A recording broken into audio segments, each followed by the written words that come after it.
Welcome back to Let's Talk.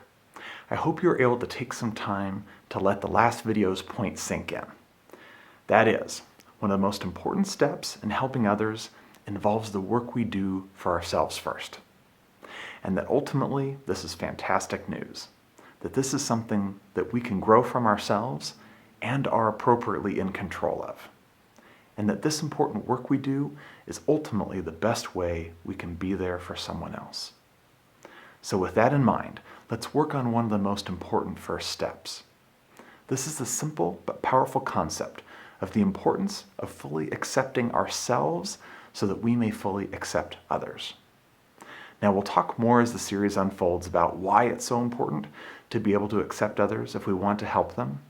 For the moment, let's assume together that that's important and also realize how it can be extremely difficult. Part of why is that many of us don't really think deeply about whether we fully accepted ourselves first. Many times people's gut reaction to this is to say, well, of course I accept myself. And that's fine, but have you really? Have you fully, unconditionally accepted yourself?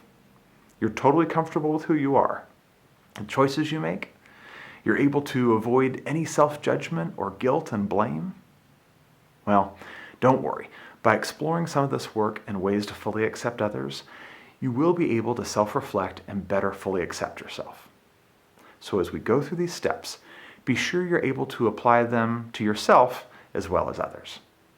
When we become fully comfortable with ourselves, without judgment, we are in a much more stable and loving place to be able to accept and help others.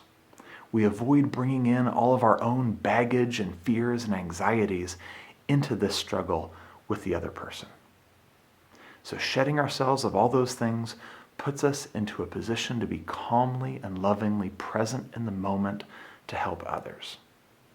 If you're having trouble seeing how this might work, allow me to use the following example. Let's say you're struggling with your teen daughter's defiant behavior, which is a challenging situation in the best of circumstances. But it's a great example to imagine where a lot of your own self-acceptance and your own control issues might come into play. So imagine your daughter talks back to you rudely, and your anger's triggered. Why? Well, part of why comes from your own challenges with self-acceptance. It may trigger thoughts of, am I a good parent? And that comes from our own self-doubt and our incomplete self-acceptance. So it's just one example. But I just want to show how you can start to see where it can make it much more difficult to help the other person when our own triggers and issues come into the situation. So now, don't worry. I don't expect you to have magically suddenly discovered total self-acceptance. I just think it's important for us to start with pointing this out in the beginning of our journey so that you can be working on it as we learn more about how to help others. Again, this is good news. This is something that ultimately you do have control over. So please take some time to consider this, comment below, and as always, let's talk.